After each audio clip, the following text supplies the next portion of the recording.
Yeah.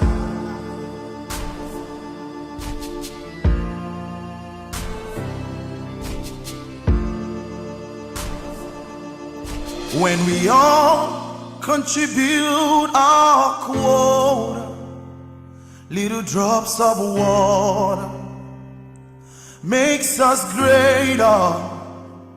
No matter how far we've gone, we can get better. Harnessing our wealth, one business at a time. The power is ours, no one else's, we recognize it.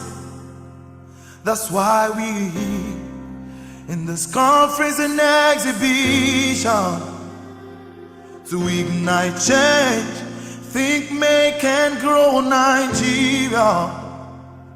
That's our call to greatness, so come patriot.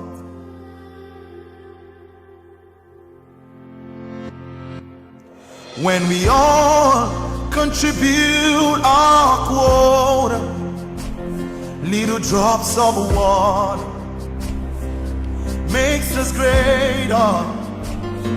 No matter how far we've gone, we can get better. Harnessing our wealth, one business at a time. The power is ours, no one else's, we recognize it. That's why we in this conference and exhibition to ignite change, think, make and grow Nigeria. That's our call to greatness, to come patriot. Only we can make Nigeria great. No one else can change our nation's fate. When we're making Nigeria, we make Nigeria. Only we can make Nigeria great. No one else can change our nation's fate. When we're making Nigeria, we make Nigeria.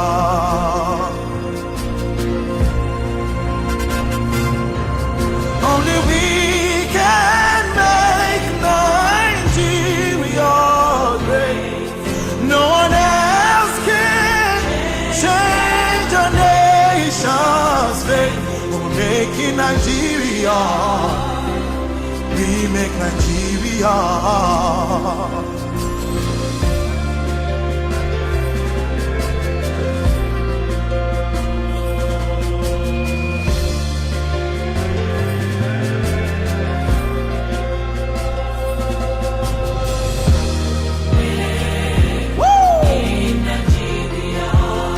Giant rise again. Nigeria, Let Nigeria stand up. in Nigeria, Think, make and grow Nigeria. Nigeria, Hey, one business at a time we change Nigeria.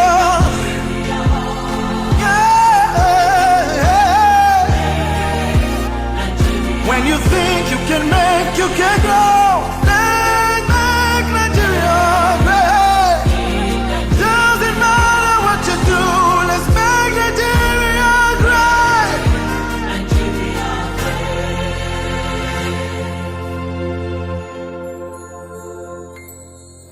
Only we can make Nigeria great.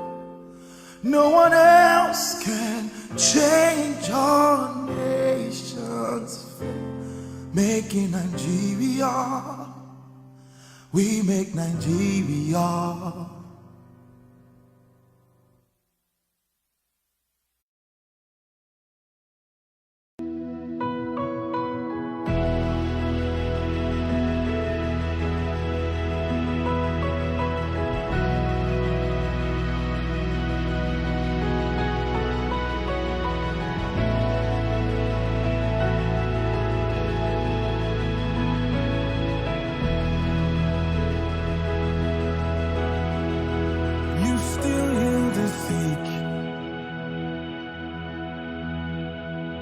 You still raise the dead. You still do amazing things. Not your way, not your way. You still hear our prayers. You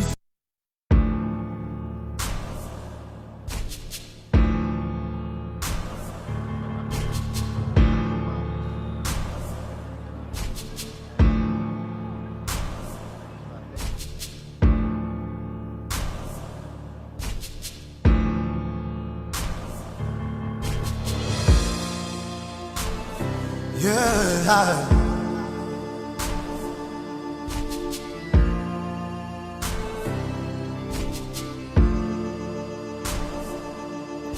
When we all contribute our quota, little drops of water makes us greater. No matter how far we've gone, we can get better. Harnessing our wealth, one business at a time. The power is ours, no one else's, we recognize it. That's why we in this conference and exhibition to ignite change, think, make and grow Nigeria. That's our call to greatness, so come patriot.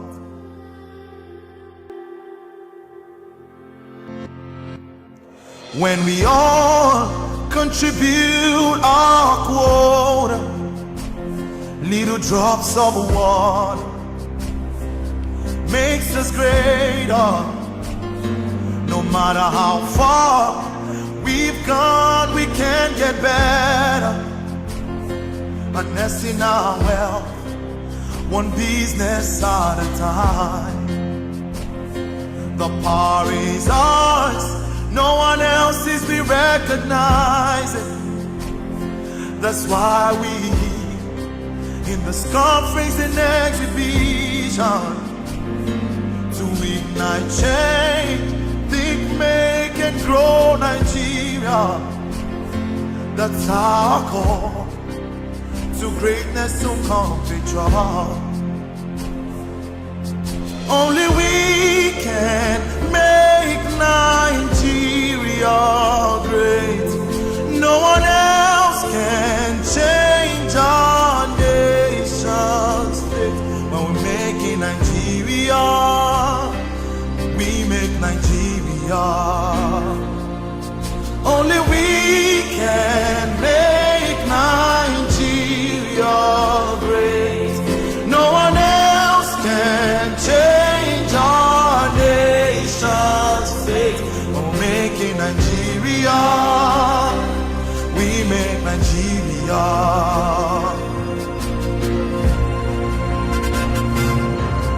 Only we can make Nigeria great. No one else can change our nation's fate. When we're making Nigeria, we make Nigeria.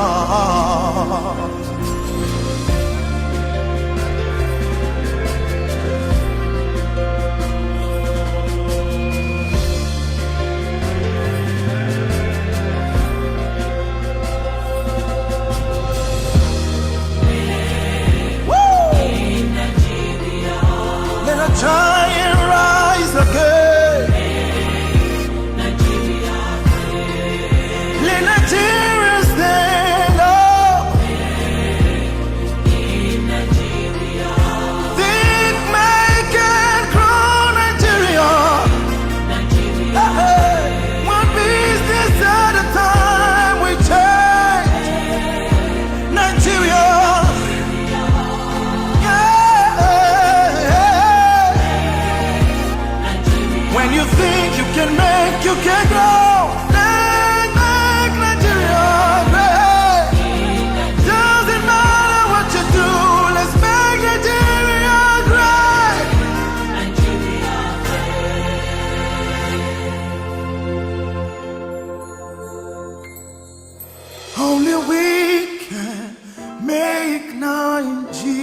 Nigeria great. No one else can change our nation's fate. Making Nigeria, we make Nigeria.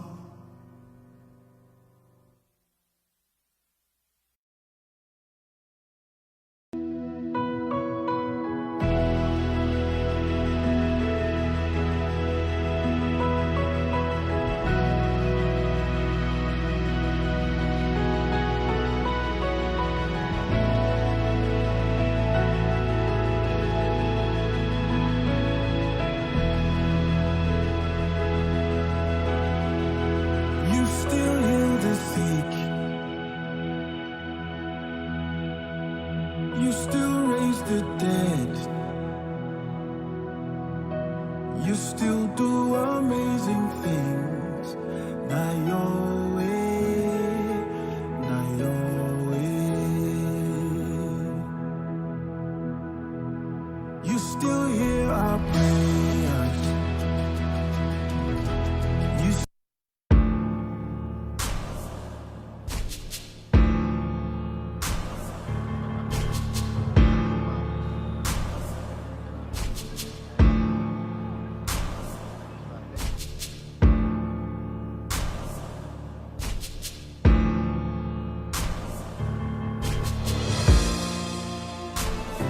yeah.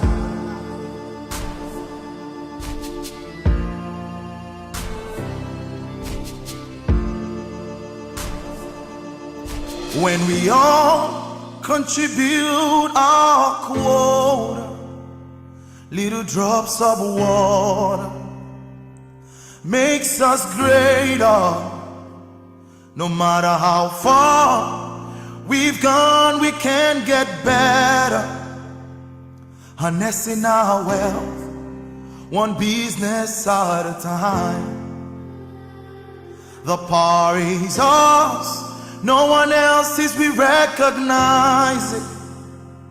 That's why we in this conference and exhibition to ignite change, think, make and grow Nigeria. That's our call to greatness, so compatriot.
Yeah.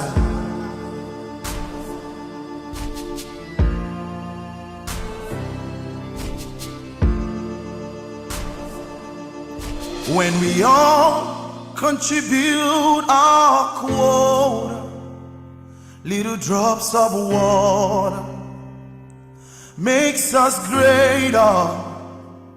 No matter how far we've gone, we can get better. Harnessing our wealth, one business at a time. The power is ours, no one else's, we recognize it. That's why we in this conference and exhibition to ignite change, think, make and grow Nigeria. That's our call to greatness, so compatriot.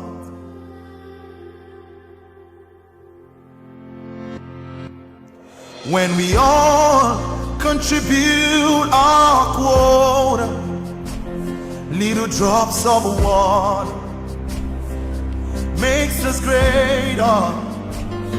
No matter how far we've gone, we can get better. Harnessing our wealth, one business at a time. The power is ours, no one else's, we recognize it. That's why we in this conference and exhibition to ignite change, think, make and grow Nigeria. That's our call to greatness, to compatriot. Only we can make Nigeria great. No one else can change our nation's fate. When we're making Nigeria, we make Nigeria. Only we can make Nigeria great. No one else can change our nation.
Welcome to the day 2 of the Making Nigeria Conference and Exhibition.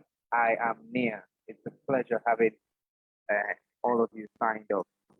It's an interesting experience we've been having so far. Conference started yesterday, and wow, the two keynote speakers were on point. I'll go through a few feedbacks later, but I just want to welcome everybody, and I want to also say a big thank you to you for making our time to be part of this conference.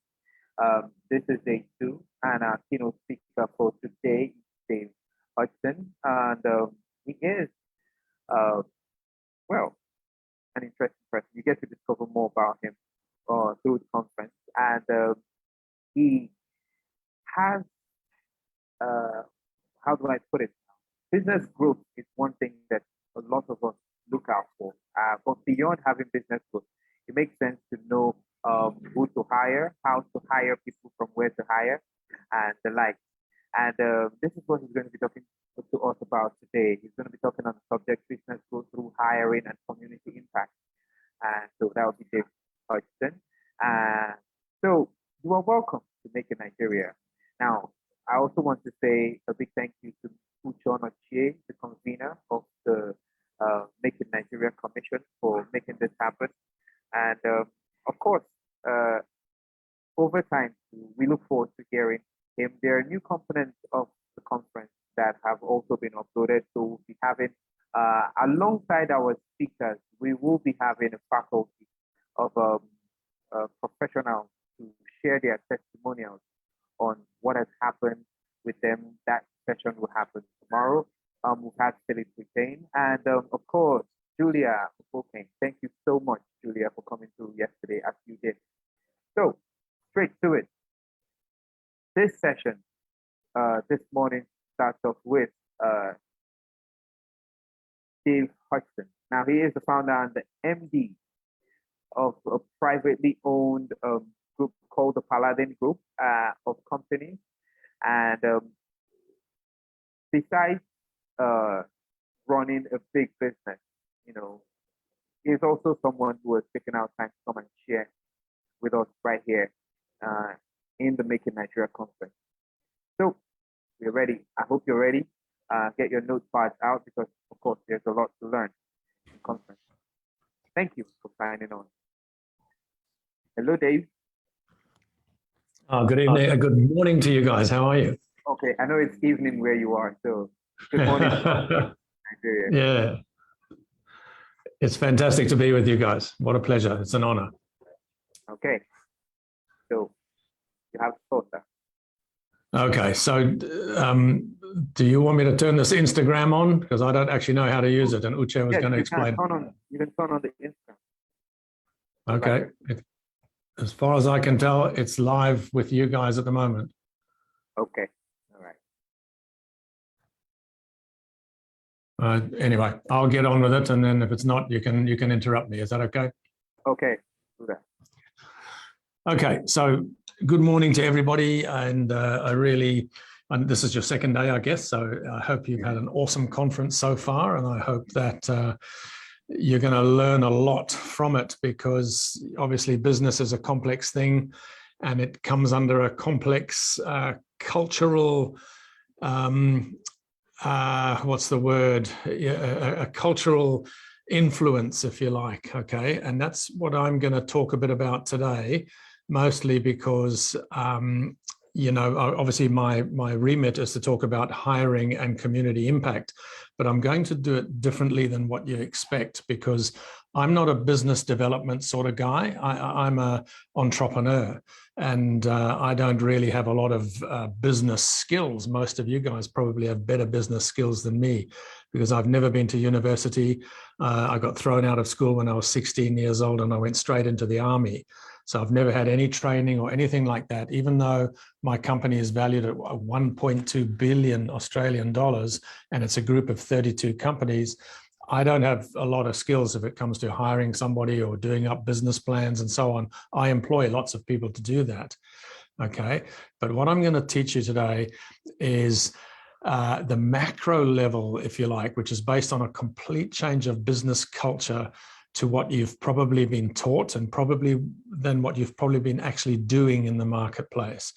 Because at the end of the day, if Nigerians are going to become a prosperous people, they're going to have to learn to do business God's way and according to God's great strategic plan for the whole planet and for Nigeria as a nation. Okay, so with that in mind, then the business people have got to learn to attract the favor of God to their businesses, because that's what actually causes supernatural multiplication. Now, I've got about 45 minutes to explain this to you, and it's such a big topic that I'm not going to get it all in. So I'm going to do my best, and then I'll just give you an email address if you want to know more stuff, and you can come onto our live webinars if you want to. They're all free. Okay, so I want to teach you how to multiply your businesses by attracting the favor of God. And Mr. Uche has asked me to do that in the context of business growth through hiring and community impact. So I'll do that for you.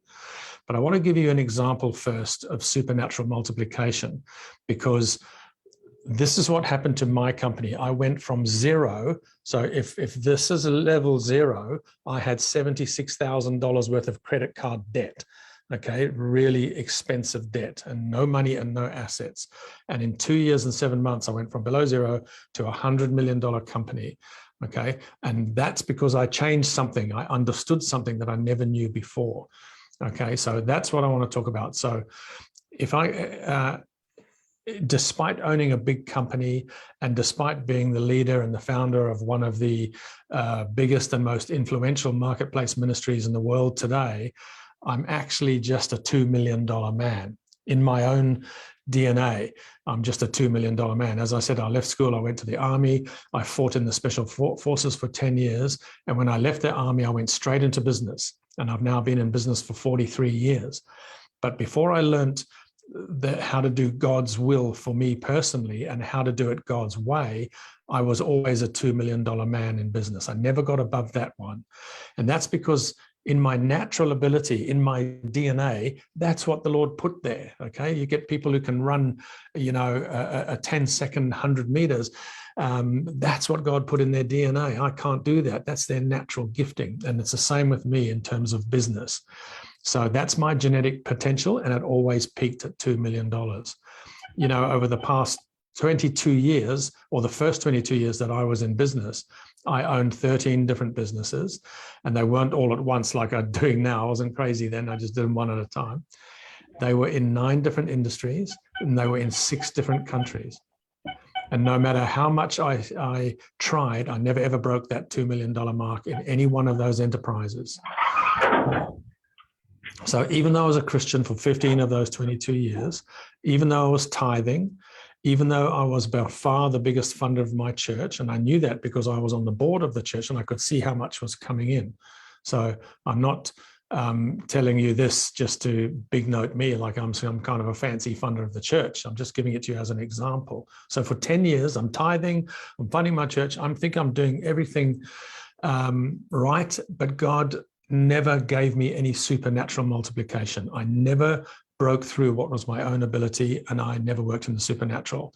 In other words, my ground was cursed, and God never lifted the curse off my ground until one day when I was dead set broke. I learned how to attract the favor of God, as I said in the beginning there. And I learned it by doing God's will, God's way. And in doing that, everything changed very rapidly. And I went from that negative $76,000 to $100 million company in 2 years and 7 months.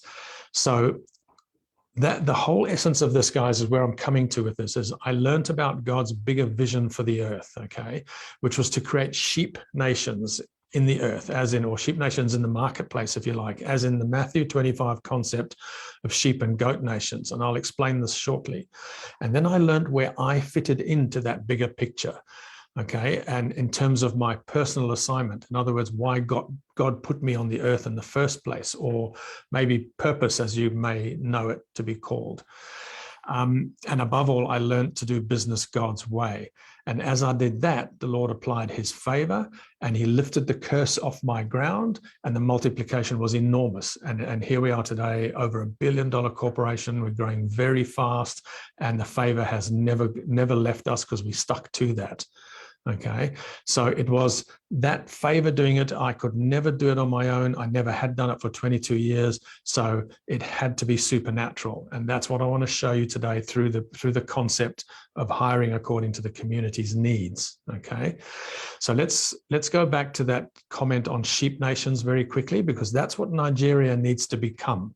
Every country, every community, every city needs to become a sheep nation ultimately. Okay, so let's have a look at it. If you read the scriptures in Matthew 25 and you go from 31 to 46 verses, you'll see the narrative of sheep and goat nations. And you'll see that Jesus is describing a nation which is suffering pretty badly. Okay, so some people have got no food, some have got no water, they're thirsty, they can't drink. Others have got no clothes even, some of them have got no houses to live in, many of them are in jail. So, and the reason he's saying this is because when Jesus was on earth, the whole of the Holy Land was suffering really badly. And it was suffering badly because of greed and corruption from the temple. So the temple priests, the political leaders, the Pharisees, the Sadducees, and the Sanhedrin, the tax collectors, and of course the Romans. Okay. So the people were starving. Hello? Yeah. Oh, sorry to interrupt you. I'm just wanted to ask you to join the Make in Nigeria handle on Instagram, because there are people waiting to join on Instagram. All right. I had it going short while ago. Let me try again.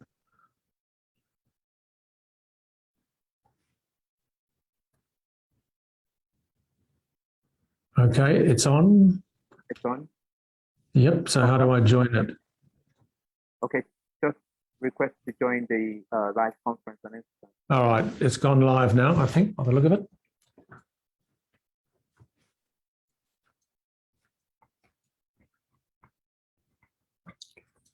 Is that right? Can you see it now? We still can't see you. You still can't see me.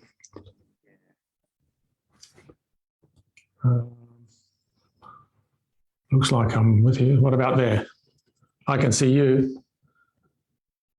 Maybe I've got to reverse this, eh? Kingdom Investors is there. I've just joined.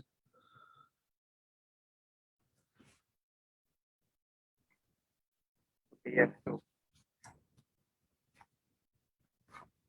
So if you come in as Kingdom Investors, request to join the live on camera.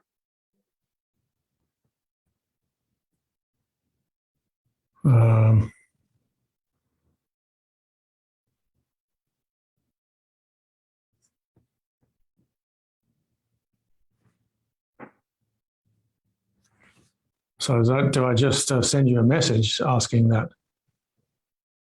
Okay.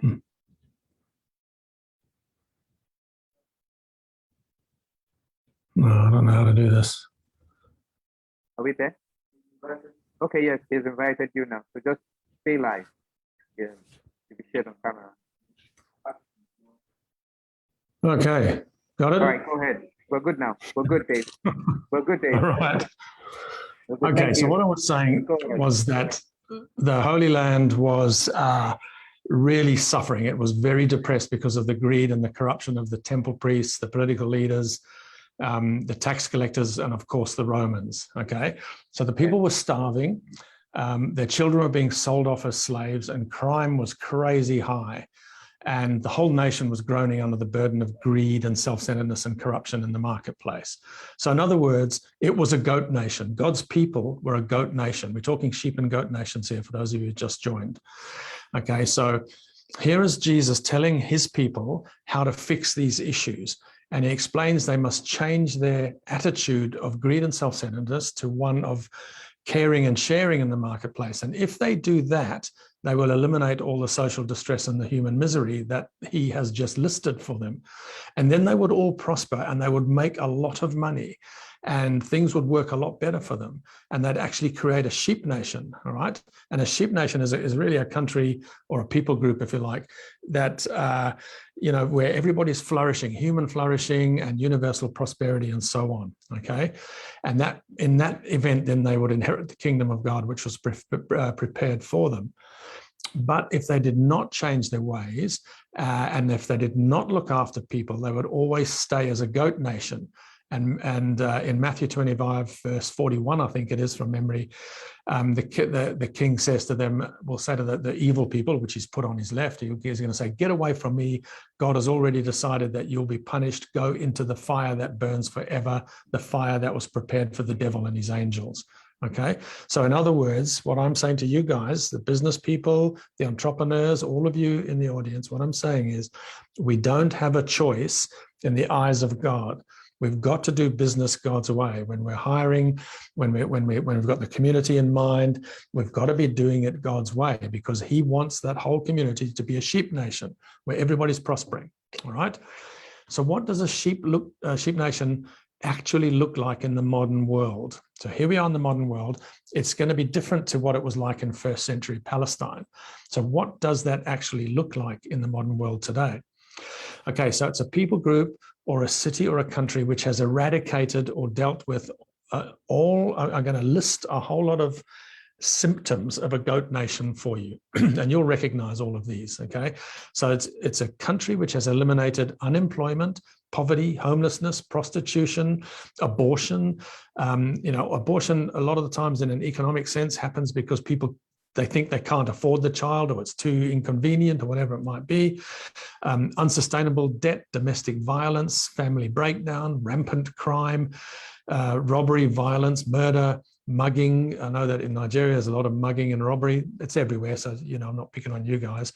Suicide is the biggest killer of men in this country, in Australia. Okay, literally biggest killer is suicide. That means they've lost hope. Okay, so then of course refugees, people falsely imprisoned, drugs, alcohol abuse, trafficking in children, sex slavery, political tyranny, racism, tribalism, sectarianism, radicalization. All these things, unfunded liabilities of governments, which is really bad, especially in Europe and to some extent in Africa. That means our children will live in financial anarchy because the government's promised us stuff they can't deliver. All right. And of course, corruption, which we all know about. Okay. So this is what Jesus is talking about in Matthew 25 and over again throughout the whole Bible. And if all of the above list that I've just read out indicates that there's a goat nation, then that's what we have to change. Okay, God's overarching vision for the whole planet is get rid of that horrible culture of greed and self-centeredness, because that's what comes from the devil. Change it to a culture of caring and sharing in the marketplace, and in so doing we create sheep nations. Okay, now we all have to find out where we fit under this great big vision of God's. So in other words, we all have to do God's will, God's way, as I said earlier. Now, God's will is your assignment and God's way is righteously. So I don't have time to explain assignment to any great extent today, but I'm just going to give you just a little bit of it, and then you can, look on our website if you want more later on. Okay, but what I'm talking about by assignment is the reason God put you on this earth as distinct from the person sitting next to you. For example, Noah, there's a flood coming, man. I need you to build an ark. Okay, so get in and build the ark if you're going to save your family. That's an assignment. Joseph, there's a famine coming. I need you to get my people into Goshen in Egypt. Esther, there's a genocide coming. Remember, Haman was plotting to kill all of the Jews. So go and make supplication to the king. These are all assignments. They're big, epic assignments. We don't all have to have massive assignments. There's lots of little ones, but they're all just as important as each other. But God wants us to do those in the midst of his big, broad picture.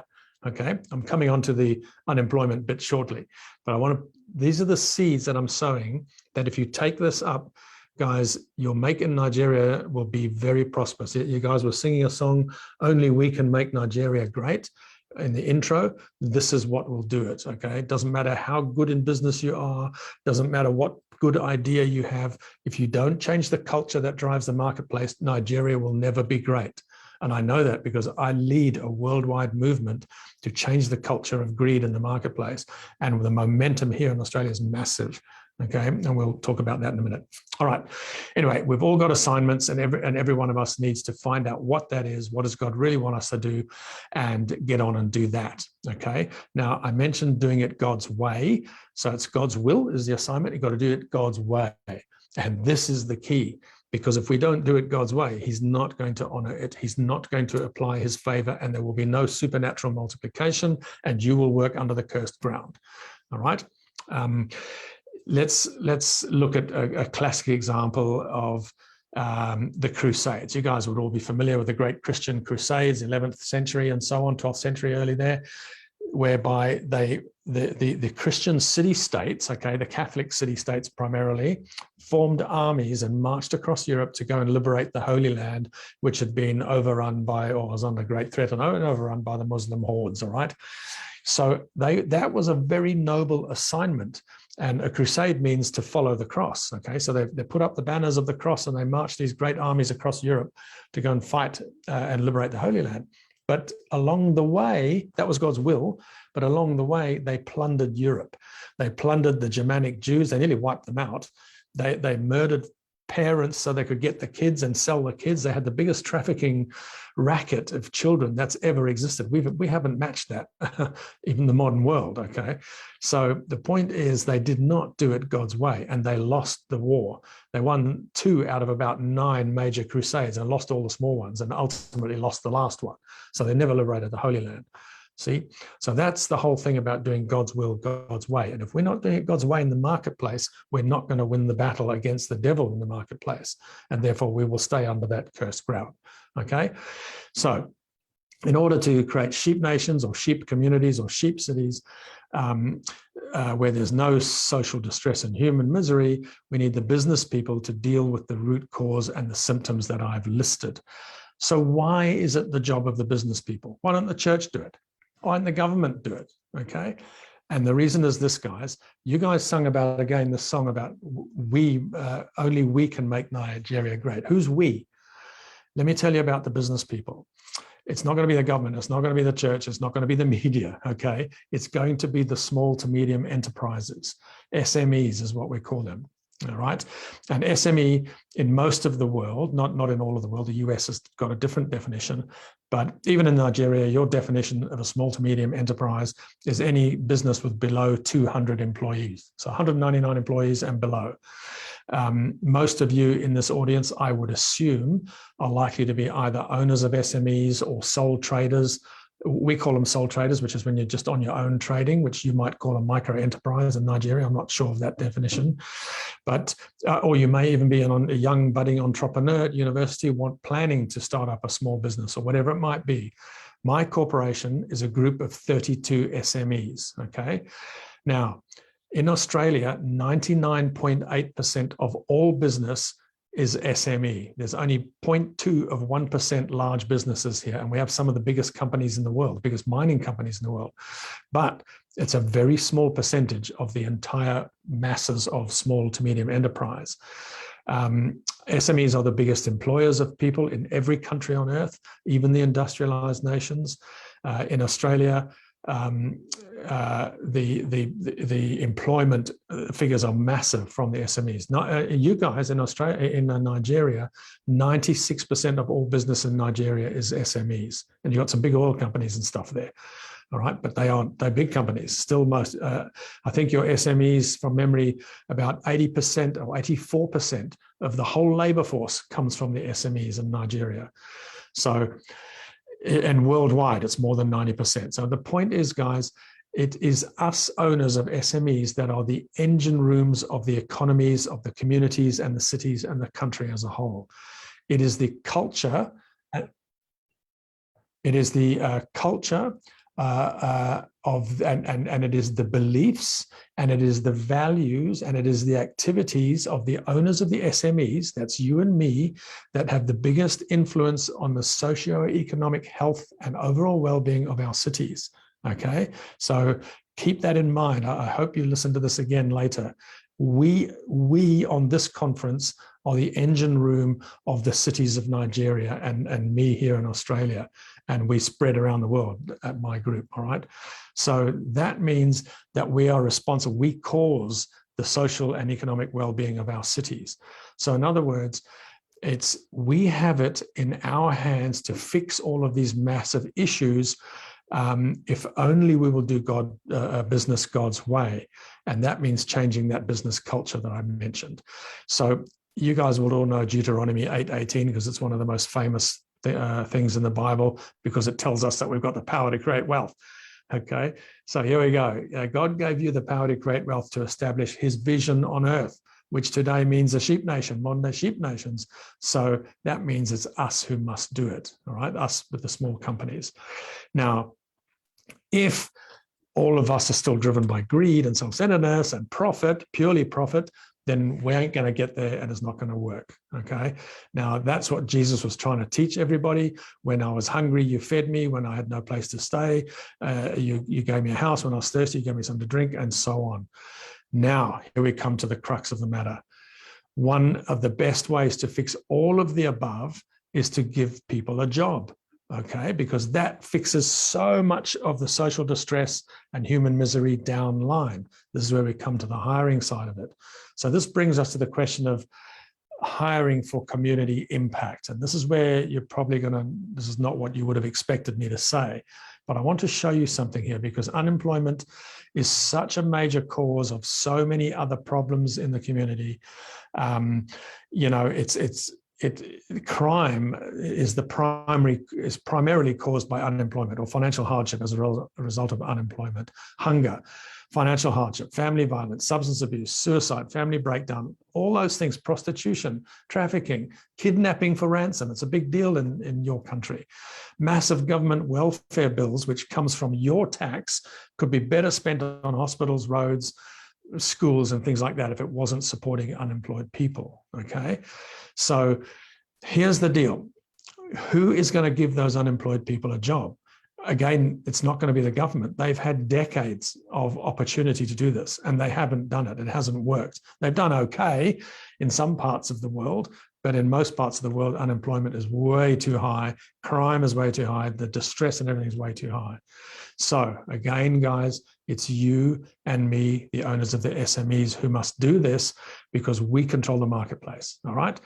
Now, you're probably thinking to yourself, well, how can I possibly give someone a job if I don't need another employee, or I can't afford to pay another employee, or my business is too small, it's only a one-man or a one-woman gig?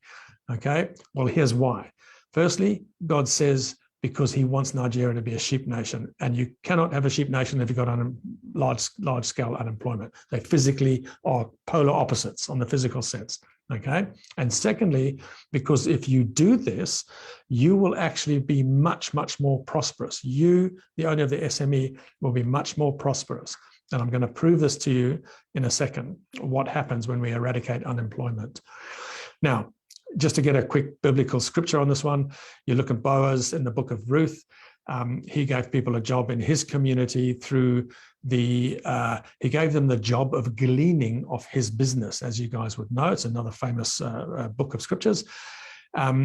And if he did not do that, he would have ended up with lots of food, because remember, he was growing a lot of food, but he'd have no one to sell it to, because they wouldn't have had any money, because they wouldn't have been able to buy it off him with no money. He would have centralized all the wealth to himself if he didn't look after his people. Okay. Maybe he would have had a lot of money, because he might have sold his food and then he had the money, but he'd have nowhere to spend the money, because there'd be no other businesses in the community. They would have all collapsed into poverty. Okay, so he's not going to be able to buy shoes or jewelry or a nice new Land Cruiser or anything like that, because nobody would have the ability to do business to reciprocate with him.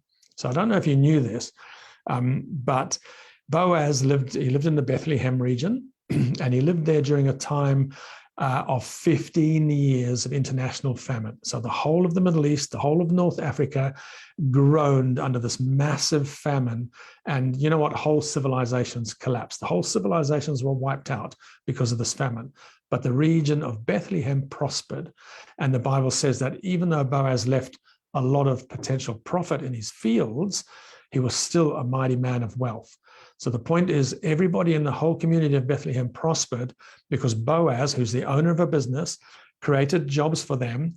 And not only did he leave enough for them in the field, enough for them to eat, he also left for them an excess, so that they had plenty more, which they could take home, and they could use it for seed capital for their businesses. They could spend it in the community, whatever else they wanted to do.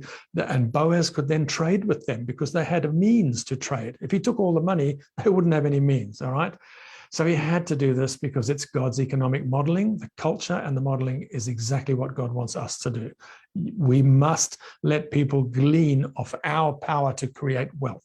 If you're running an SME, that means you're an entrepreneur. That means you're stronger than others in the marketplace. That's why he gave you the power to create wealth. Okay, so that comes with an obligation. Now, the bottom line for that story anyway is that allowing gleaning, in other words, caring and sharing in the marketplace, creates mighty men and mighty women of wealth. And he cared enough about his community to share his profit with them, and look what happened, is my point. So what does that look like in the modern marketplace today? I'm going to show you an example of what we're doing here in Australia at a macro level when it comes to employing all of the unemployed people in the whole city, the whole lot in one day. Okay, and this is possible. This is quite feasible and doable, and we're doing it. Okay, so I'm going to give you the Australian figures, and I'll try, if there's time, I don't know if I can give you the figures in Port Harcourt or wherever you guys are, because it's quite difficult to find those figures and make sense of them. I think they manipulated a little bit, to be honest, because they don't make sense. Okay, so I'm going to show you what we're doing here, and then you'll see what mighty men and women of wealth should look like and what they should do. And then you can project this into your own countries and communities. So I live here. I'm in my boardroom tonight on the Sunshine Coast. Sunshine Coast is in north of Brisbane in Queensland, Australia. Around about 350,000 people live on the Sunshine Coast. So quite small compared to Port Harcourt or whatever, but still there's a bunch of people here. In our community, there's about 10,060 unemployed people. Okay. Now, I commissioned my staff to produce a white paper, of a high quality white paper, on what would happen, what did it cost us to have these people unemployed in our community? What does it cost our community to have 10,060 unemployed people? What would be the benefits if we employed them? How much money would we make? So I did it first from a financial perspective, because that's what business people think of, and then from the social impact to the community. Okay, so what we did is we worked out how much does it cost the community if we do nothing. Remember, we don't have the option to do nothing. That makes us goat nations. But if we did that, what is it going to cost us? Now, we worked out all the different aspects of unemployment. What is it? What is the unemployment benefit that the government has to pay, which is your welfare payment, in other words. What does it cost for the crime that's associated with unemployment? Because we know the percentage of crime goes up. We know what that is. We did the research on so many different things. What is the suicide rate that goes up? What's that margin in suicide cost the community? What is the murdering cost? What does the alcoholism? What is the family breakdown? What is the domestic violence? What is all the downstream issues associated with unemployment? What does it cost us on the Sunshine Coast? And we found out that it costs us over $740 million per annum just to have 10,060 unemployed people. Okay, that's what we as a community physically have to pay. And then, of course, we've got to live with all that social problems, the crime and the violence and everything else. Businesses are being broken into, all the stuff that goes on. So then we said, okay, so what would it be? What would it look like? What's the benefit if we got all of the SMEs, you and me, all of us people together, and we said, why don't we do this together and we employ every one of those 10,000 people in one day? How would that increase the GRP? GRP is gross regional product. So on a national basis, you have a GDP, gross domestic product. In a region, you have a GRP, all right? Our GRP is about $17 billion in the Sunshine Coast area, okay? Anyway, what would happen to our GRP if we, or what would happen to the money? How would the money that's being spent, if we employed these people, how would it increase the expenditure in our economy, in our community? And that really had a real big surprise for all of us, because we found that it would increase our GRP by nearly $1.3 billion, okay? And that's because they are suddenly getting wages, so they're no longer just getting the government handout, they're getting that much more than the government handout. So we worked it out on that much more, all right? Because we have to work it on the margin. And that means that they would be able to buy houses, they can buy cars, they can buy clothes, they can buy beer, they can buy food, they can buy wine. So it just means that we no longer, also, okay, so that's nearly 1.3.5 B coming in, but it also means we no longer have to spend the $700 million a year. All right. So that means there's a net windfall of over $2 billion if we employ everybody. Where will they spend that money? Especially in the modern COVID market, they've got to spend it locally. Yes, we do have an online market, obviously, but the way that we structure the white paper is that we encourage people to spend locally so that we can create our own momentum in our own marketplace. And there's a lot of ways of doing that. I don't have time to go off that tonight, but understand the principle. Okay, that's so 2B out of a community or a GRP of 17B. It's a massive, massive uplift. Then comes all the social benefits. The crime is reduced, the drugs are reduced, the violence, the suicide, all that homelessness, everything for that is now suddenly gone. So then we have to say to ourselves now, what is it going to cost us? What is you as an SME owner, what would it cost you? Say you lived here in Australia. We can work together later if you want me to help you with your figures in Port Harcourt or wherever you live. I get my team to try and do some research for you. But what would it cost me as, let's say I've got an SME, but I've got to employ these 10,000 people. Okay, so we've got 10,000 unemployed. They each need 5 days of work per week. That's 50,000 days a week. All right, that's what we've got to provide. We've got 34,000, I'm just rounding the figures, SMEs here on the Sunshine Coast.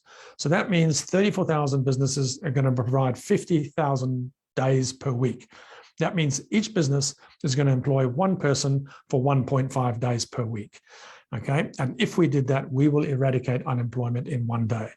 Now, if we did that, it's going to cost the business $242 a week to employ that person for 1.5 days. That then comes to about $12,600 per annum.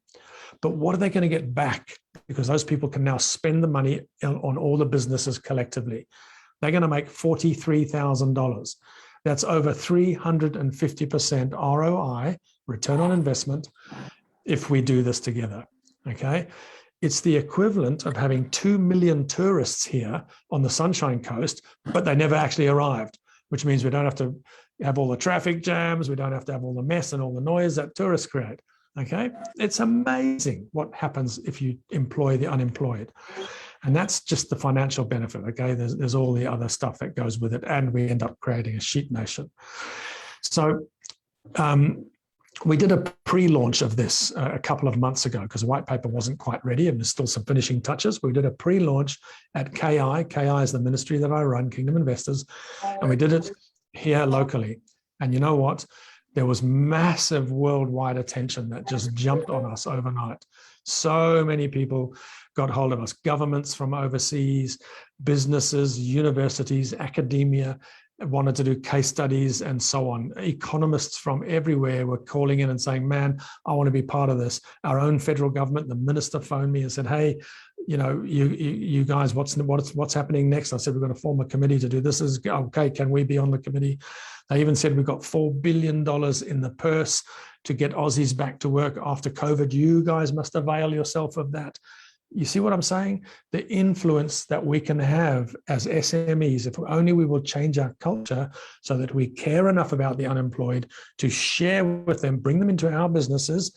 That person who gets a job 1.5 days a week is going to get passed to 3 other businesses that week or 2 other businesses that week. And then the next week, 3 businesses, next week, 3 businesses, until they find where they fit.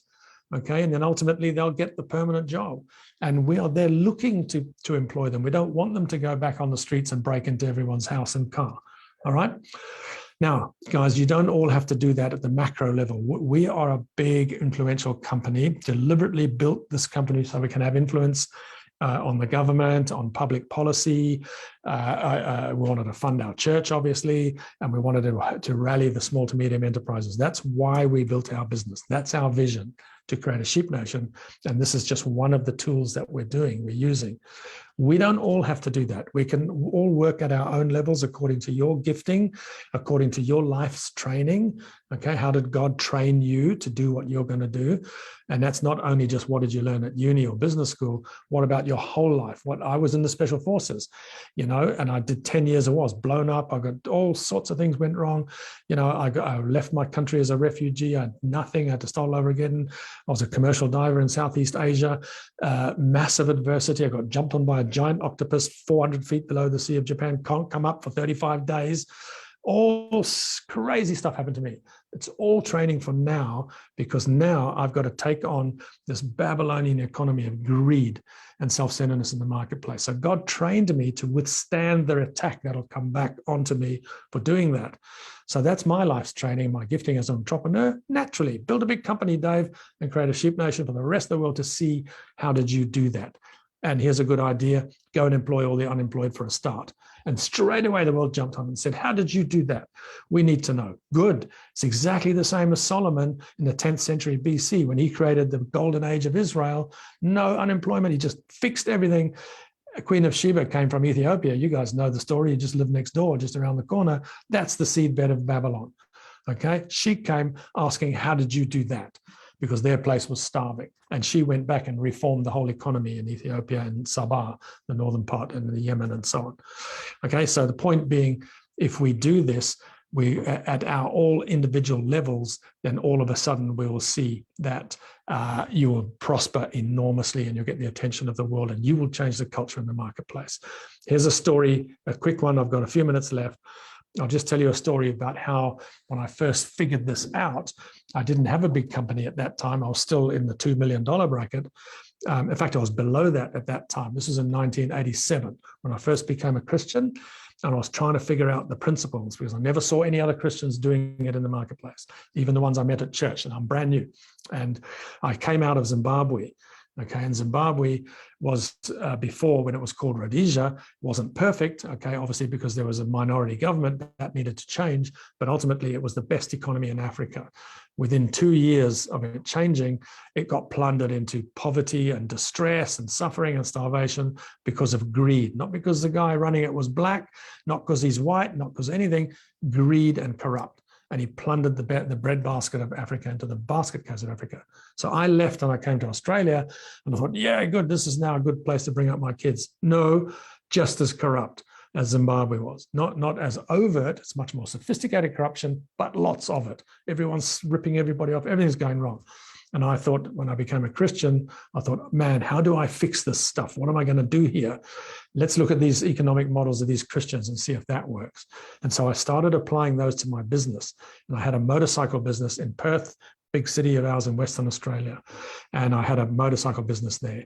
And, one day, this guy, I saw him coming down the street. I was standing outside talking to a customer, and I saw this bloke coming along the street, and he went into every single bike shop. All the motorbike shops were in the one area.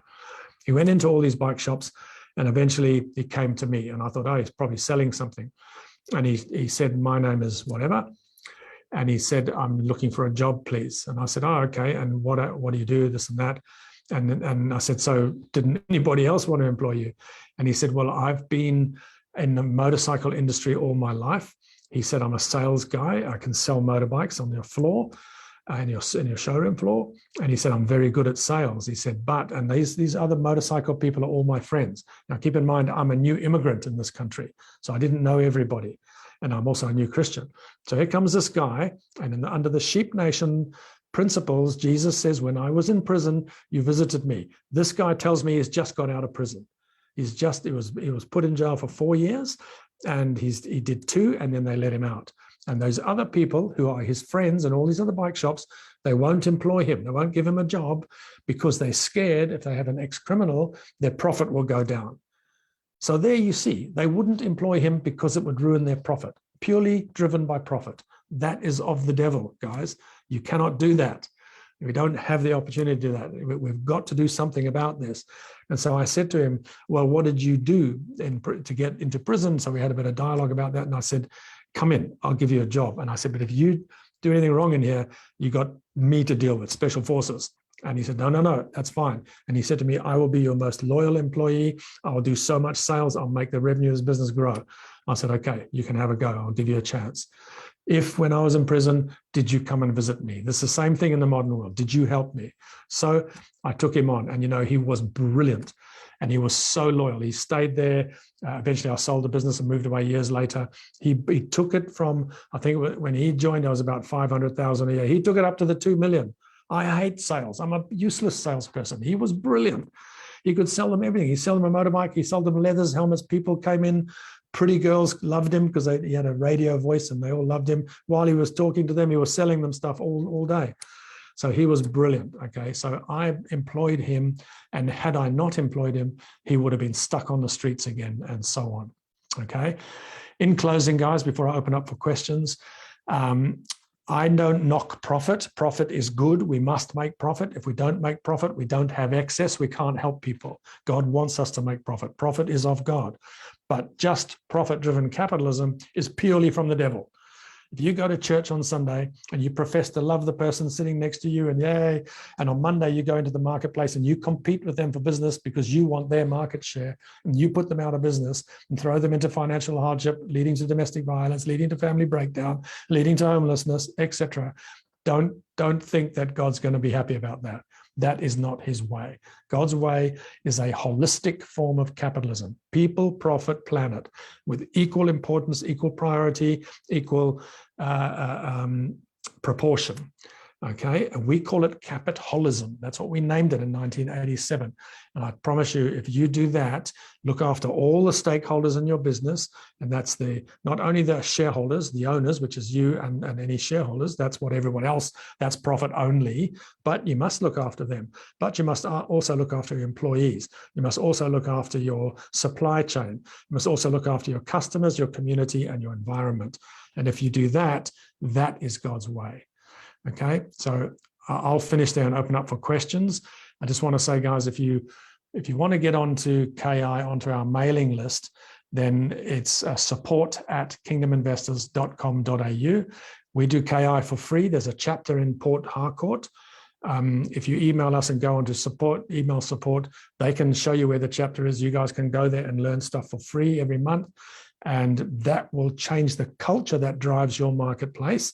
And you will start to create sheep nations, and you will get more business than everybody else. If you look after people, you employ a whole lot of people that need jobs, you're going to get more business than everyone else. And then they all say, how did you do that? Well, I want to do it too. And eventually you reach a tipping point for change. And we know the percentage of tipping points. We're doing it all the time. Okay. So I'm open for questions if you like, guys. I hope that was of some value to you. Thank you so much, Dave. That was very, very punchy. Thank you so much. Great one. And yes, so we're open for questions. If you have any questions for Dave, please do well to send them in. Dave, I have a question for you. Yeah. Yes, okay. Someone is raising their hands. After, let you, Dokubo Jack, you have a question?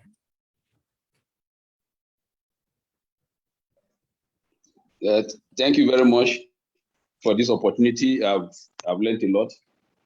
I just wanted to, again, maybe you can write it out, the website you are talking about, or the group, the Kingdom Investors, the information, let's get it clearly so that we can be able to contact that organization. Then secondly, I want to know which area can I add value to you in Nigeria, because I need to still learn from you. So I like to learn again from you. So which area do you think I can add value to you in Rivers State, particularly, and in Nigeria? Thank you. Okay, that's a great question. Thank you. In terms of, so the address is support@kingdominvestors.com.au. I'll type it in the chat in a minute if you like, unless somebody else wants to type it. Just email there and my team will respond to you and put you on the mailing list and help you.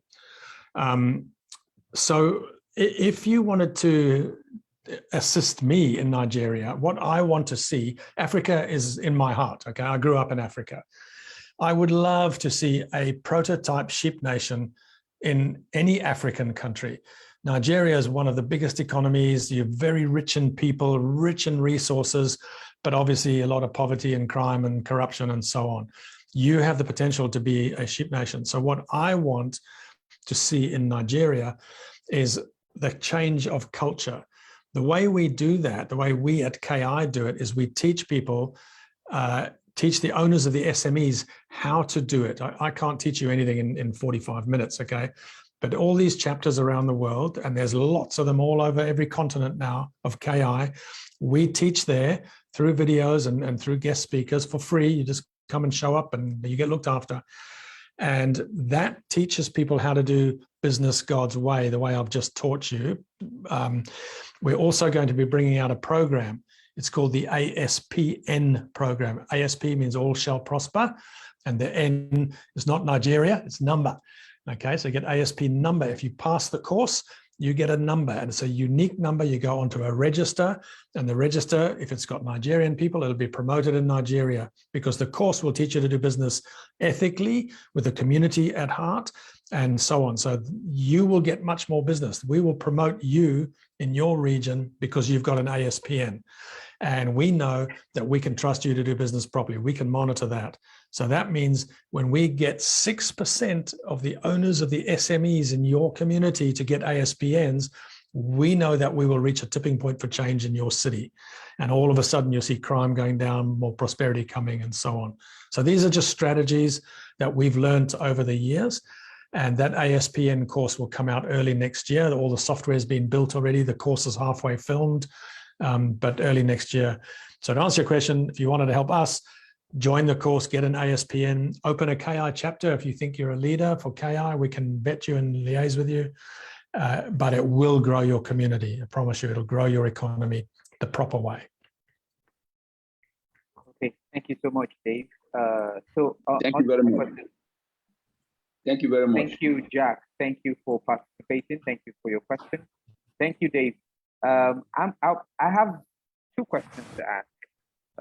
Can I just interrupt you one second? Sorry to be rude, but you've got support at kingdominvestors.com. It's got to be .com.au. .au. Okay. Yeah. Do that again. Okay. So I was going to ask for businesses.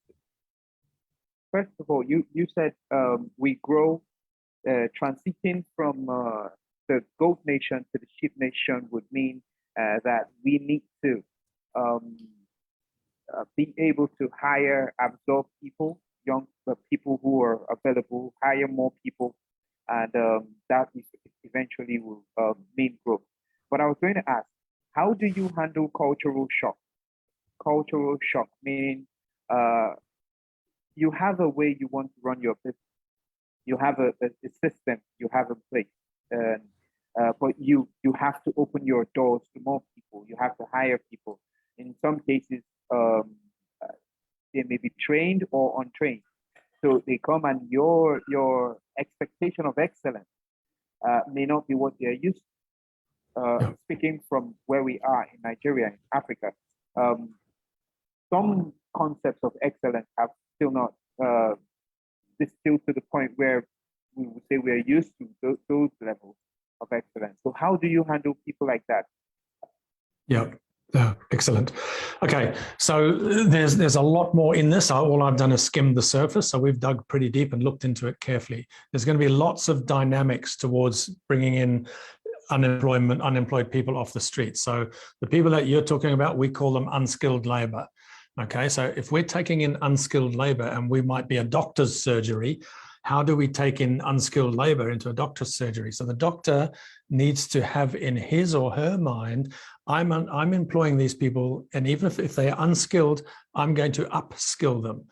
Because in our country right now, the government said to me, we've got $4,000 million in the bank, in the purse, for you to avail yourself of.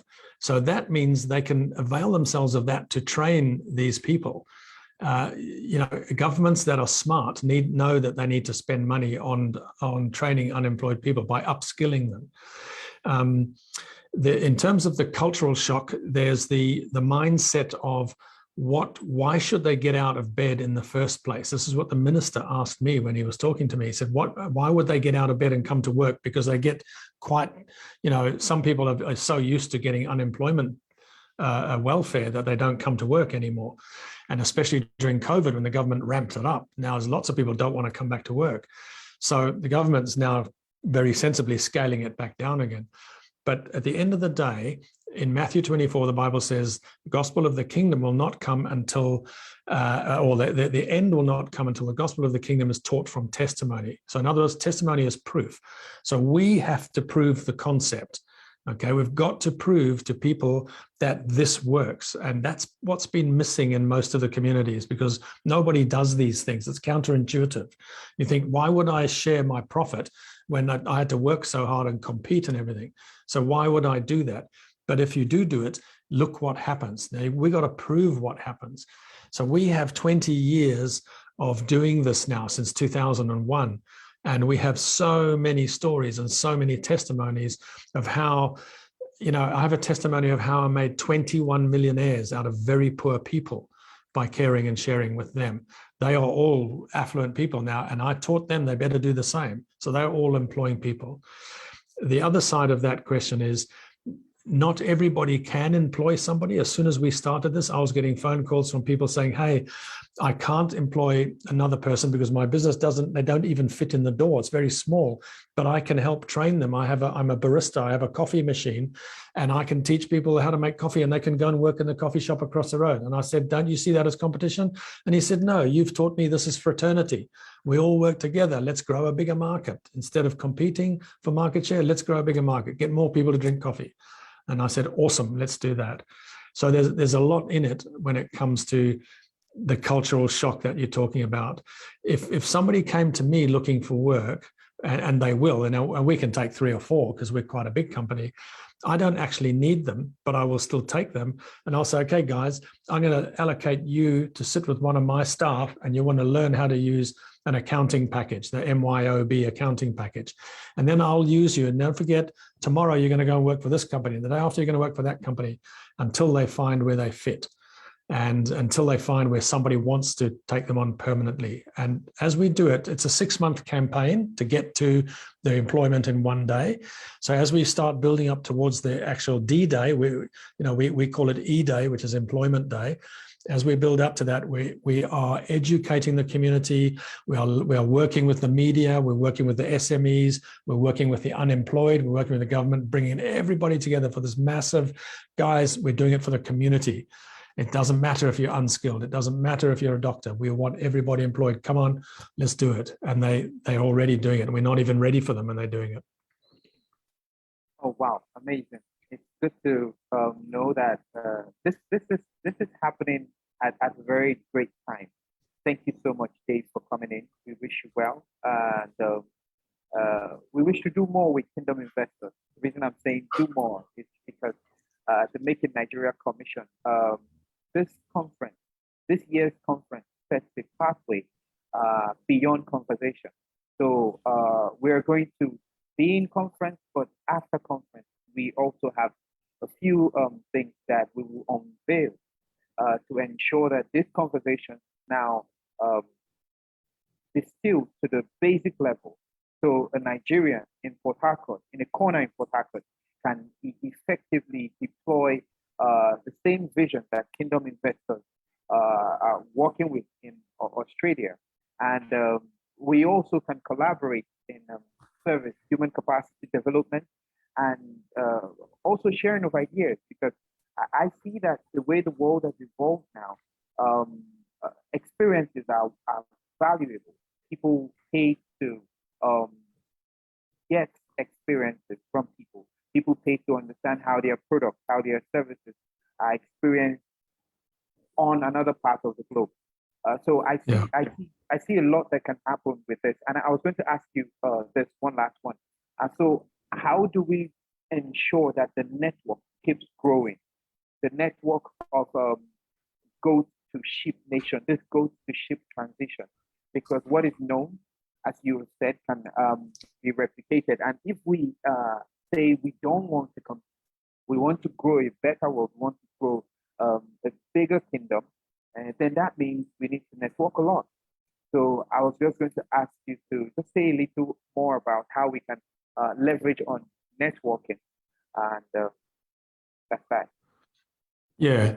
So, it comes back to the same thing. We're actually, our whole drive at the moment is to grow KI chapters around the world. They don't have to be KI chapters. They can be any organization, but in our case, it's KI.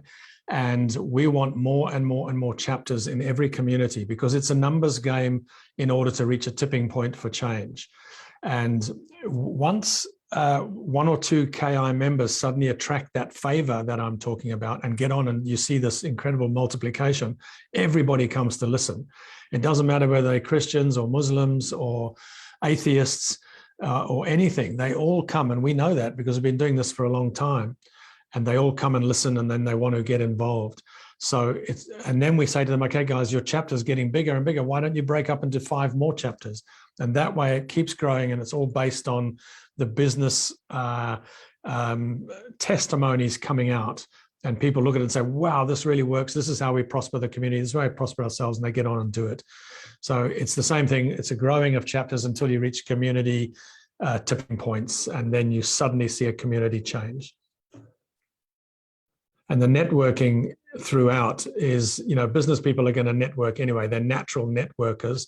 And that's what happened with KI. When we first started, we didn't intend to do this. We actually started off as a very small domestic church business ministry. But because business people came to listen to the type of teaching, the new genre of ministry, whereby we taught from biblical history and biblical economics, when they came, they went and told all their friends. That's what business people do, is networking. And so all their friends came, and it outgrew the church. Then chapters started in Australia, then the US, then Europe, then Africa, then everywhere. So we didn't actually set out to do that. God grew it, and then we realized what he was doing.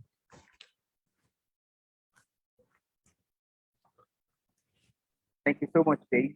And You're welcome. yeah, on Facebook, we have a question from Patience Chimaroke on Newcamp. Patience says, good afternoon, I have a question. How do we put into motion the concept of gaining skills for owning businesses to reduce unemployment? How do we put into motion the concept of gaining skills for owning businesses to reduce unemployment? Yeah. I think I see where she's coming from, being that you said, of course, businesses should hire. Some people want to own businesses so they can hire other people. So, yeah, that's right. Your sound is quite difficult to hear, but essentially what will happen is when we launch this, because we just did a pre-launch a couple of months ago, we think we've got about another 6 weeks, then we'll launch it. Maybe Christmas is going to get in the way, I don't know. But the point is, once it's underway, we will produce a manual, so a working manual, and we will distribute that around the world to anybody who wants it. That's what a lot of the universities are waiting for. But we can send it to Make in Nigeria, and any of the chapters in Nigeria, or any of you who come onto our mailing list, we will send out the white paper, and then we will also send out the actual manual. And in there, we'll address things. We'll say, this is how we got people to actually engage. This is how we got the unemployed. This is how we got people to upskill them. This is how we got the government involved. So it'll be a work in progress, but it's designed. What we try and do is set a benchmark for the rest of the world to look at, and then adapt for their own cultures, because your culture is different to a Western culture to some extent, and you've got to work with that. But because we're actually multicultural, I mean, I come from Africa. I spend more time in Africa than Australia, so I can teach from both aspects, and so do my staff and so on. okay, thank you so much, Dave. Thank you for the great presentation. And we hope to do more. We hope to also hear more. Going forward in conference, we still have a few other speakers lined up, but we're going to have a conversation. And I think we all can be part of, should be part of this conversation going forward. And we want to talk a little bit about what businesses really need. So some people are looking at the subject and they want to play on the level. They want to hire people. They want to do a few things, but there are a few things that their businesses may need. They don't know. So and understanding that Dave's white paper is coming from a global experience, having come up from Africa, traveled all around, and also functioning from Australia. The white paper would answer those questions. But a few people are also in conference here, and they want to hear about the Nigerian experience. They want to hear about the Cameroonian experience. They want to hear about the South African experience. So with me here is Uchonochi, the convener of the Make in Nigeria conference. And although it's going to be an open floor for discussion, but he has a few things to also say. So we'll just share thoughts. Good morning, sir.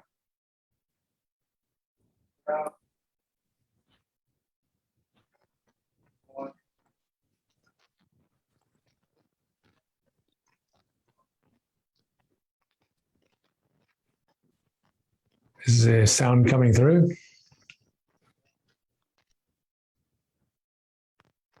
No. Sound is not coming through. Can you hear me? Can you guys hear me? Maybe it's my earpiece. Hear you now. Yeah. You We can can hear hear me you now. Yep. Okay, that's great. Dave, I want to say a big thank you for sharing this wonderful concept. I know we've talked about it before, but hearing it in full right now, and I am also have become a believer in this work that you're doing. And you know that I'm waiting for the white paper. We've talked about it. I'm waiting for the white paper. We are going to collaborate.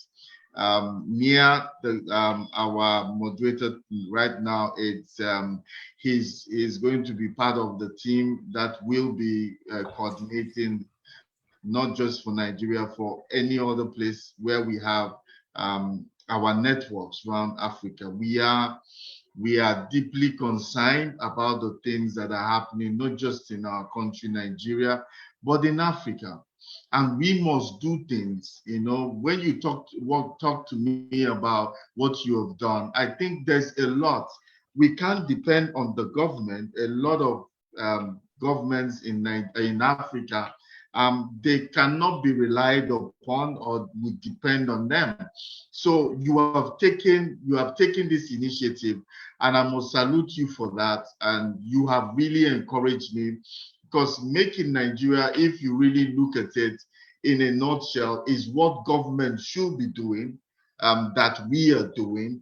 But government can do everything, so we have to help and assist in one way or the other, which you have done, and your government has recognized it and come in partnership.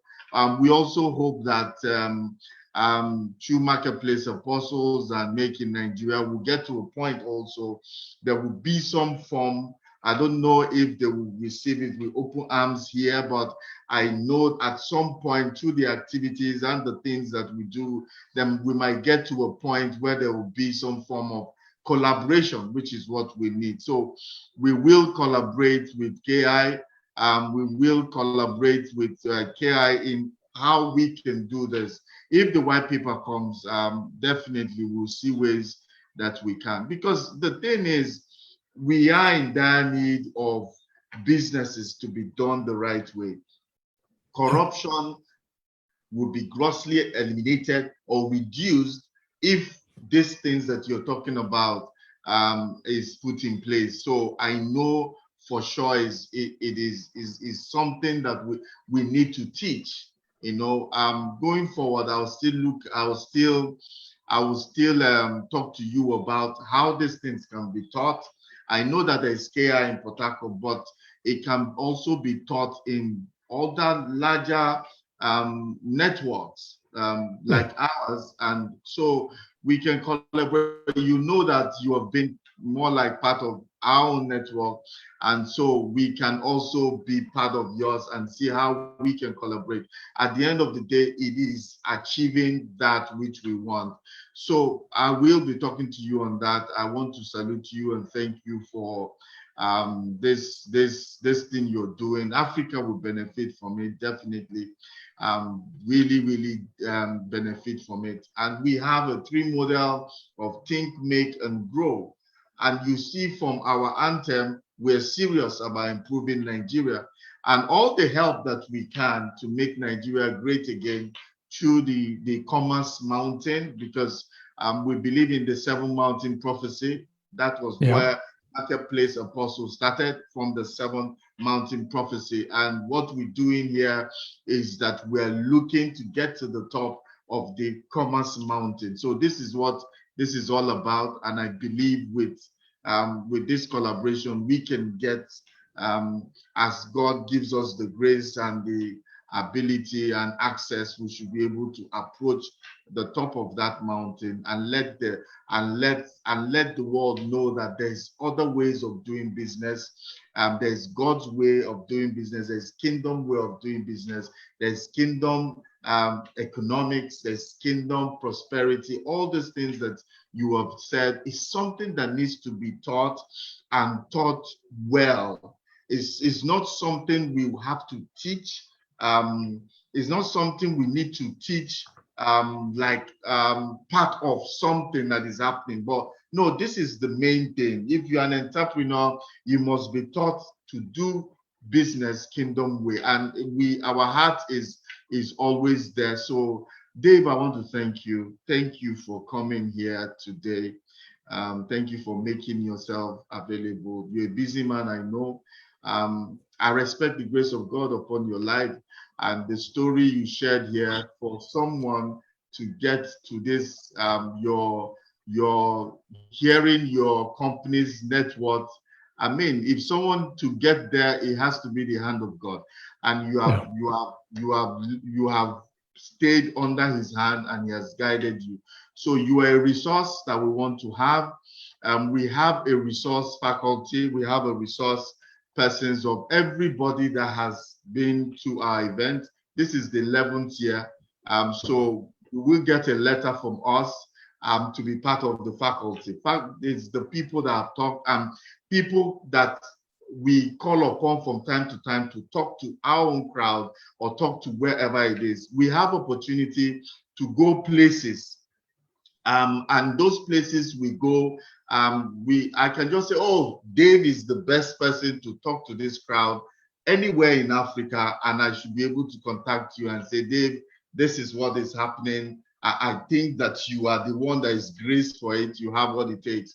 This is what the faculty does. And also, if you feel that there's anywhere we can come in, so that is what we do with members in our faculty. So we officially write to you. I also say, let me say it here on that, because you were supposed to speak. In fact, you were actually supposed to come to Nigeria in 2019, but it didn't work. It didn't work as we planned. Then 2020 was COVID, but we thank God that at least we have started it today. Thank you so much, Dave, for this. Thank you for being here today. Thank you so much. So I think we have another session. This is just about discussion for a panel session, but it's no, we are done with the keynote. We are done with the questions. So any other information any other person wants, I can shoot you a mail and we can talk about it. So I want to officially say thank you, and God bless you. You're very, very welcome, and thank you for having me. And if anybody wants questions, come to support, and we'll put you on our mailing list, and we can teach everybody from there. So thank you, Uche. God bless you. God bless Nigeria. All right. Thank you, sir. Okay. See you guys. Bye-bye. Thank you, Dave. Thank you, Uche. So, like we said, the floor is open for conversations, and we're talking about what businesses need. And part of what I have been commissioned to put out today on the floor is the things make growth tomorrow for Made in Nigeria. Is what we have set up to take conversations into the field. And when we say taking conversations into the field, it comes down to action, how it plays out, how networks can work, how networks can be leveraged on. I have a database covering businesses, basic, simple entrepreneurial businesses here in River State. Some of us also have this database. So what we did was we chose to collapse all the databases into one. And as you are registering and you're joining the business community of Make in Nigeria forum, affords you a chance to network with other business people, find out what you need in the think category, find out how you need to put what you need or what you have to work in the make category. And then you also find out how to replicate what you have done, which is do more, get more people to participate, get more interaction, get more presence. Basically, what now translates to growth. And so on this platform, I would say one of the things I can point out that I know businesses is collaboration. The right kind of collaboration, the right kind of networking, the right kind of value. Example is this: we have Dave, and he gave us a wonderful session today. This could not be possible without collaboration. And of course, a lot more should happen and must happen with the right kind of collaboration. Yeah. Okay, that? You want to say something? No, I was responding. I said, yeah, yeah. I just said, yeah, I agree with what you're saying. Okay, so beyond collaboration, we also need to perfect our process, as I would say too, because what we bring to the table is what we bring to the table. Following the subject, what businesses need to be able to be identified for something. We should be able to stand for something. Some businesses have not broken out or they've not been recognized on the level that they should, maybe because they've not been identified as what they do. Now, of course, now I'll also say another point is support. Support. What kind of support do you need as a business? Is it a emotional support? Because some of us are also SME business people who start businesses, and sometimes we just need family support. We need support from people who should be mentors, people who should hold our hands, people who should direct us. We also need, of course, funding and grants. And so these things need to come together for businesses to thrive. And it's good that you are on the floor today with us, or you're in conference with us, because there is also a $1,500 grant. Yes, for this Make in Nigeria conference. So we'll get talking about how all that is needed. So, okay. All right. Thank you, Dave. Thank you, Nia. Thank you for that. Thank you for that. I will just throw in more light on collaboration. And there is, like never before in Nigeria and also in Africa, that entrepreneurship needs to be taken more seriously than this time, and encouraging a lot of people to understand how businesses are done. We have a lot of people, a lot of young people coming out of the university from 25 downwards, and they don't want to work for anybody. They feel that they can do it. We are in internet age right now. Everything is done on the internet. Yes, you can make money on the internet. You can do all that. You can make profit. But you see, we're talking about sustained wealth and sustained success in business. Being knowledgeable about how the business works is only an aspect of it. I always say that, look, if you want to be a soldier, you go to a military school. If you want to be a doctor, you go to a medical school. But if you want to do business, we all kind of have an idea, think that we have an idea how business is run. Yes, it might not be a serious school or business school or MBA, but there are tips that you will get that can help you become a better person. Look at Dave today. He came from an angle, a spiritual angle. There's also a spiritual angle to business, and he brought it out and he said, "Look, I am not all that. Didn't finish school, didn't do this, didn't do that, but this is what I did." And this is the beauty of Make in Nigeria, where we bring we bring people that will give you their experience, that have an experience, and it showed you one angle that works. So you can add it to what you are doing. This is an experience. You couldn't have imagined some of the things he said on your own. So you need to hear it. And this is why there has to be a concerted effort to teach and to transfer knowledge from one generation to the other. The young people are impatient, feel they can do it. The older generation are looking at these people don't have teachable spirit. So now there's a gap, and this knowledge is not being transferred, but it must be transferred in a structured way and in a structured manner. And what do I mean by that? We need to collaborate. Right now, we want to fill that gap. How do we intend to fill that gap? Making Nigeria has three. Our model is the think, make, grow model. We feel that ideas rule the world. Everything you want to do starts with an idea. So how do you generate idea? These are, when you stay, he said, when you want to be wise, stay with the wise people. Stay with wise people. You want to be rich, hang around rich people. What does it do? It conditions your mind to begin to think like them, to begin to act like them. So now, if you want to be successful, you need to hang around in platforms like this where you can begin to think. Because ideas will only come from staying with people. Some of us, we need to change some of the friends that we have.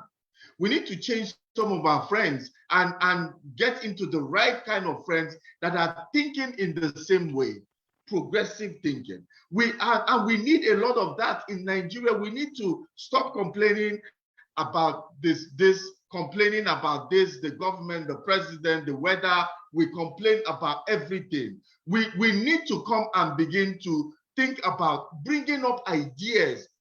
See, why do you see a lot of Nigerians are migrating out of the country? They are leaving the country, and a lot of expatriates a lot of foreigners are coming into the country. Don't you think that there's a problem there? Don't you think that is something that we should wait a bit and find out?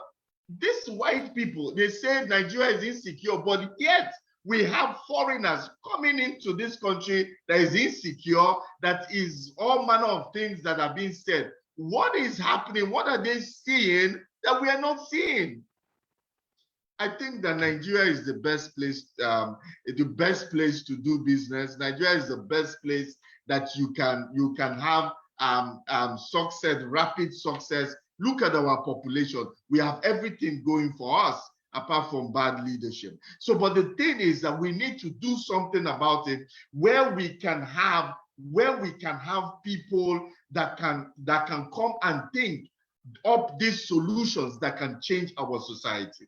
That's the first level. Think, make. When you think, then you can create for somebody. When you think, you can now begin to make. And by the time we have SMEs and MSMEs making all over the place, what is happening? We are like the economy is becoming vibrant. We are helping the economy to become vibrant by having these small businesses, startups becoming very successful. So we need to think, make, and grow. And grow is about scaling your business, learning how to scale your business locally. Then we also teach you how to scale your business globally. So this is what we want to do. After this program, we're going to start what we call the Think, Make, Grow Forum. It's going to be a monthly forum where everybody that has been in this program and every other person that has been in our program before, we have a monthly program, a webinar where all of us can gather and go after the model, the Think, Make, Grow model. So all that is what we are talking about. And the people in our faculty are the people that will continue the people in our faculty will continue to train. So this is what we're going to do to help after this meeting. Not just after this meeting, everybody leaves. No, it's going to be continuous. We already have things that we do, and we're adding this Think, Make, Grow. Then on Mondays, every Monday, even next Monday, we have a webinar. We have a webinar every Monday on the 5 areas of Marketplace Apostle, which is business, career, leadership, personal finance, and also relationship, building relationships. These are the areas. These are the areas of focus that we have in this foundation. Mondays 5 p.m. Nigerian time, West African time, and Wednesday 4 p.m. West African time. We have our mentoring session where people ask questions and we answer like this. We're also on Clubhouse, 6 p.m. West African time on Clubhouse. These are the things that we're doing to help the community. We have thousands of people in our handles, Facebook. We're on Facebook, Instagram, LinkedIn, Twitter. Check all of it. And we have emails that go out to people in our network, keeping them informed in all this stuff. So you can be part of it. I want to use this to welcome you to be part of this network, and where we will continue this Think, Make, Grow dream, and until we get to the point where we know that we've reached we've reached the point that we want. So Mia, I think that this is what we can do to bring to help after this meeting. Daniel. Okay, so thank you so much. Thank you, everybody who signed on conference. Thank you. Conference to continue. And yes, after now, we will be having an evening session. The evening session is still set to go on live, and there is a lot to learn. We still have Florence Kayemba, and she is Harvard trained. She's been an organizer for 20 years, and she talked to us about growing businesses in a safe ecosystem. And so I look forward, I can't even imagine how the talk will go, but I look forward to that time. And if you have not signed up for exhibition, I think you should take advantage of this and sign on. Exhibition goes on, so it doesn't end during conference. The exhibition goes on because we have a pool of businesses that are registered with us, and Patricia has mentioned that Think, Make, Move Forum will grow too. That means that people in different forums will get the chance to interact, communicate, share value, and even lead. And as value comes, we know where to drop it for it to be debate and connect to everybody who has been part of us. So sign on. You can still do your exhibition. You can still send a message if you need more clarity on the subject. You need to send a message to us, or send an email asking your question, and then on the follow-up session, we'll handle them. Thank you so much for joining the conference, and we look forward to seeing you this evening, 6 p.m. live. That's 6 p.m. Nigerian time, and the conference will go live.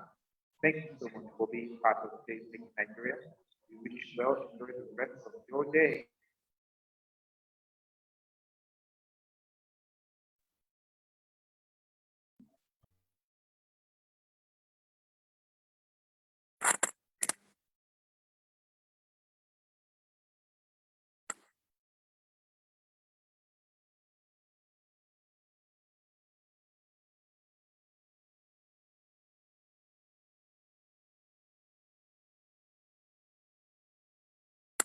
Nations faith for making Nigeria. We make Nigeria.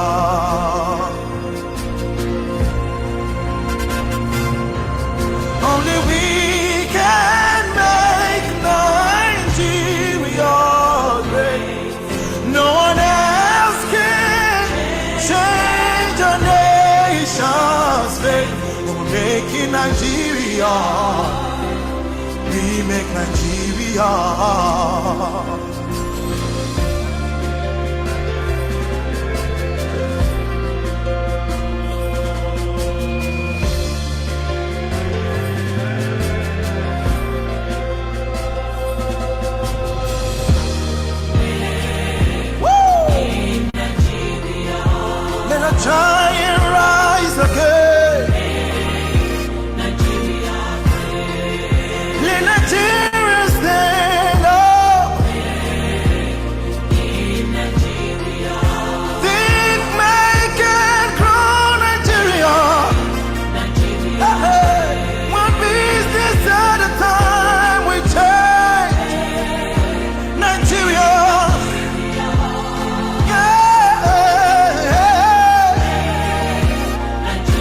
you think you can make, you can grow.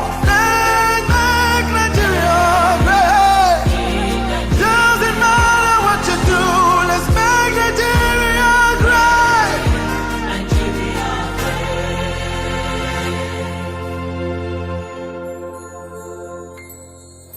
Only we can make Nigeria great. No one else can change our nation's fate. Making Nigeria, we make Nigeria.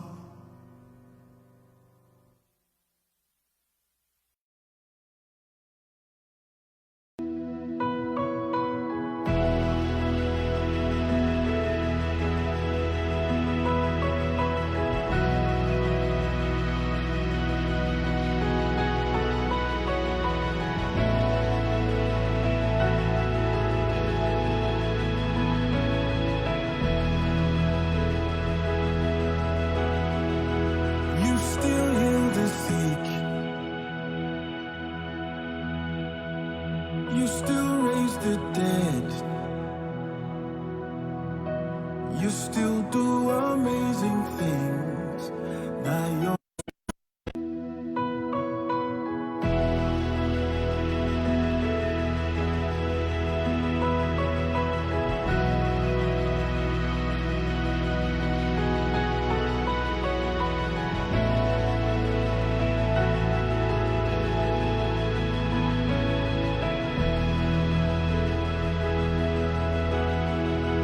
You still heal the sick. You still raise the dead. You still do amazing things.